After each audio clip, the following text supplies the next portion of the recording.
Welcome back. So tonight we're discussing a very, very troubling subject. A man has been in prison for 23 years for a crime he did not commit. And thanks to the persistence of some legal people, he's free now. But we want to put it in context. So between 1998, 99, 2000, there was a lot of news around a certain Atta, described at the time by the police as the nation's most wanted criminal. Now, Atta was arrested in 2006. But prior to this, in 2002, an innocent man who had gone to look after a sick mom in the Kwewu Mountains was arrested by the police upon suspicion that he had an association with this wanted criminal. This person is called Yaw Asante Jekum. He was manhandled and bundled into a police station in Koko, later on held on remand for 7 years. Some of his relatives were also arrested in a bid to force some confession from him. Well, in 2006, 4 years after his arrest and incarceration, Atta was eventually arrested, taken through court together with about 6 other people, and in 2010, they were given various jail sentences, some going as high as 160 years. Now, we are in 2025. Yaw Asante Jekum, from 2002, had been in prison until June 6, 2025. Now, how did such a travesty of justice occur? Why did it take so long for him to be released? What is wrong with our criminal justice system? And is he an unlucky victim of a good system, or is he just one example of a very, very bad legal system that needs urgent reform? Those are the questions I want to answer tonight. So what have I done? I'm going to speak in studio to 2 very important people. The man who began a legal quest to get Yaw freed in 2014 is his lawyer. He has a famous name, George Bernard Shaw. For those who know history, George Bernard Shaw is a famous American. It's good to have you, sir. Welcome to the show. Thank you. I like your hat. It's good to see you. Thank you. Finally in the my flesh. father, the late Robert Shaw, got me into doing these things, wearing hats. He gave you the right name, George Bernard Shaw. Well, So George is a lawyer, and you can say he's Yaw Asante Jekum's lawyer. And I'll ask him about Yaw shortly. But his company is Sterling Partnership. Is that the name? now at the moment now with Gazy, Zwenis, and Co. Gazy, Zwenis and Co. and Co. Wonderful. We also have Ibrahim Kwating, who is the chief executive of the Crime Check Foundation, who's dedicated over a decade of his life to tracking these types of things, basically researching it, looking for people on remand to free them, advocating with people from ordinary police to the president of the country on why urgent reform is needed in our criminal justice system. So, Ibrahim, welcome to the program. Thank you, Bernard. Wonderful. So, when I called you earlier in the morning, when my producer called you, we had wanted to speak to Yaw, but you said he says he's a bit tired, so he's gone to his hometown, correct? Yes. He's going to see his family, and more importantly, the pastor of the church where he was arrested that fateful day in December 2002. So he says he was from, I think, Oboming, Kwewu. He had gone up the mountain to look after his sick mom. His mother, we know this Awoyo thing that they call, it's more like a prayer camp. Yes. So his mother was receiving treatment there, prayers. So he's gone to give him comfort.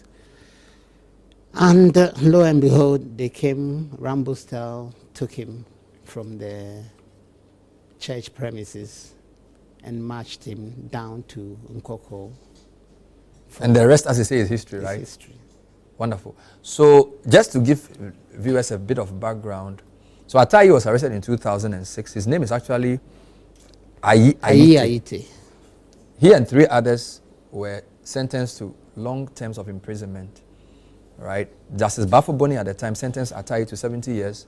Samuel Kweku Anane, alias Samituga, and Robert Kobla Agbodoga, alias Roger and Raymond Ame. They were jailed 69 years each. They all pleaded not guilty. But our subject, who is Yaw Asante Jekum, was sentenced to 35 years in prison.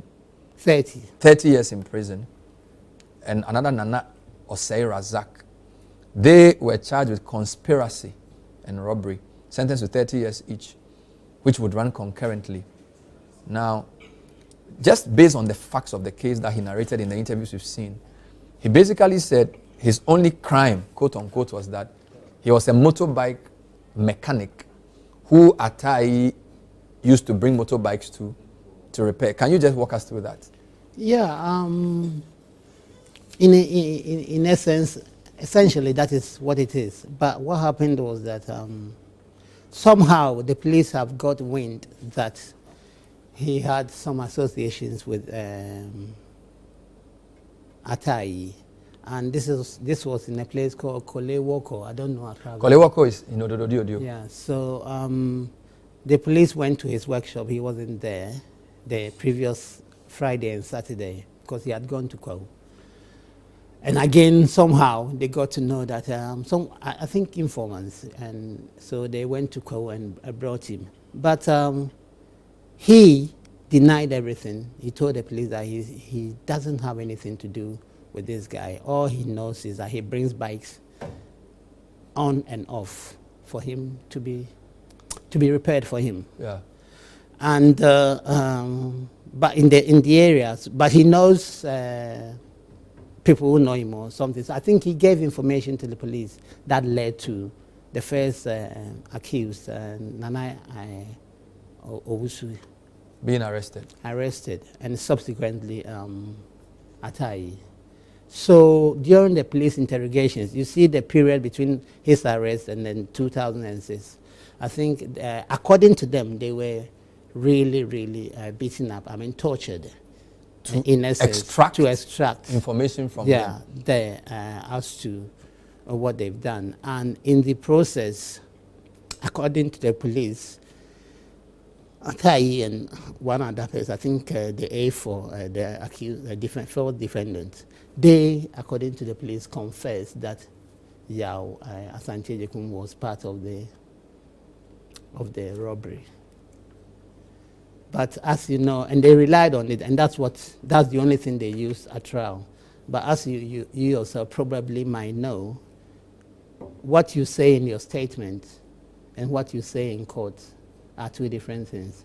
If you come to repeat what you said in the police statement, then it's credible. But if you don't say what you said in your statement, then obviously there is further room to probe.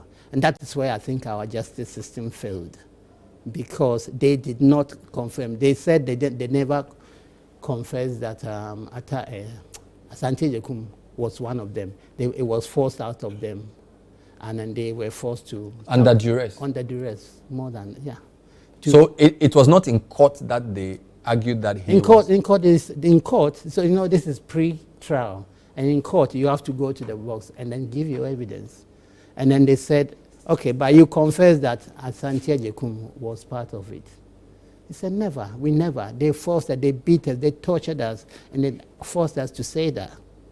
So, in effect, or in law, if a suspect or any witness gives what they call inconsistent statements, one before trial and one at trial, his testimony is suspect. It's not credible. So I think that's where it should have ended. More so, even more so, when one of the accused persons, Razak, he then pleaded guilty because they had all pleaded not guilty. Razak pleaded guilty and then turned prosecution witness. The prosecution used him as part of their case. And then after telling the court about how the robbery and everything was planned and executed, he said, but I have one thing to say. Asante Jekum wasn't part of it. He's not part of us. So all these are the things that I used. So on what basis did the court jail him? So all of this you are saying was prior to your entry into the case. These things that the people said. That happened. I was then in England practicing law. So so beyond the statement that was written that he was part, nothing in the evidence process proved that he was part. Yeah, because he wasn't at the crime of sin. And yet he was jailed 30 years. Yes. And that's another flaw in the justice system, because he had no lawyer. He had no lawyer? Yeah, he had no lawyer. He did his own cross-examination. He conducted trial himself, apart from the early days when one lawyer by name Annan or something was assigned to him. But later on in the proceedings, I think he stopped going to court. And then Asante Jekum, from the proceedings, he himself was his own lawyer. We'll come to that. I wanted to just show a short video because I believe when he was released last Thursday, Last Saturday, I think, yes, he said a few things to the media. I don't know if we have that here. If we do, we can show it now.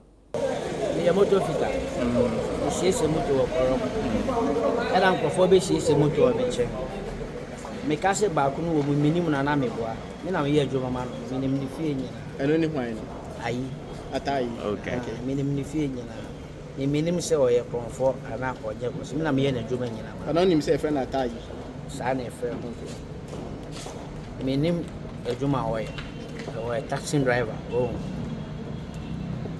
enti debi me wo no ma me yare na me ko me wo ko no am wa sorry dem na le che me see e hwehwe me say me no ma kwa koboko me kan bi bia o ma nje anti e ma ye che me anti me sister be tu waju more than 6 months. I didn't call a man 8 years. Try a man 8 months. 2010. They jail me 30 years. See me when you say me menyeshe. See I'm a shop. Not me shop. Oh, shop no good. Me now for phone nyina. Shop now you dem. She moto. Me am me shop. No way. E wo korok. Ana na me wo bad boy back. Ana oba no so na we nya like 1 month. Na chi me go. See the way I'm a boy, I mean, pie. No being who say, I said, I did to me so. Minimum tree. What I say, and they attack him, say, and I conform here, conform me, so me more on that. Me, my Juma, I may. What I say, and you be by your Juma, won't be besides a Juma Ben or yet, as an way in a Juma. Me can be a Emma Jet, Mr. Bafu, on boy idea, poor mammy, or idea, Emma, my lawyer, and I see. The business it's a mass na me pejado sha na akọtọ ma be say kofi na kwedo e de ba wono na nche da eni say e de ba wono o fele say o me feel up say o ma ye fe o ma hwehwe mo say ampa me ni mo hwe e che so usi moto mo bia say en che de ko ne beto so say yam de so ma hwe wo mo say me ni mo bia ti mo nyina me la wase. So you heard it from the horse's own mouth. Let me just finally ask you before I come to my other guest. So how did you hear about this case and when did you get involved? I was doing some outreach work at Insawan prison because one of the reasons what made me come down to Ghana was to do this kind of work. I mean,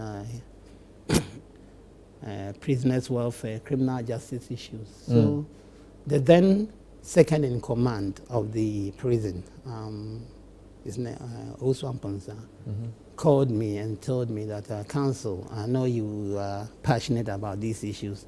There's this guy here who we think, or he tells us that his case is a typical example of miscarriage of justice. So please, can you take it on for us?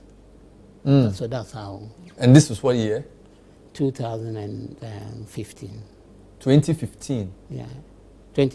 End of 2014, getting into December. So about 10 years ago? Well, yeah, but the initial this thing was 2014, so say 11. If you, from the time he... And he was released on Saturday? Yeah, Saturday. So it means you've been on this for 10 years? Yeah. Even with such a straightforward thing that if you told me, why did it take you 10 years to get him out?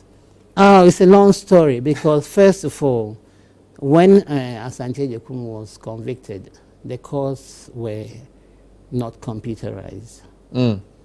I understand, I wasn't here, I understand there was a fast track court. So that's where he was tried.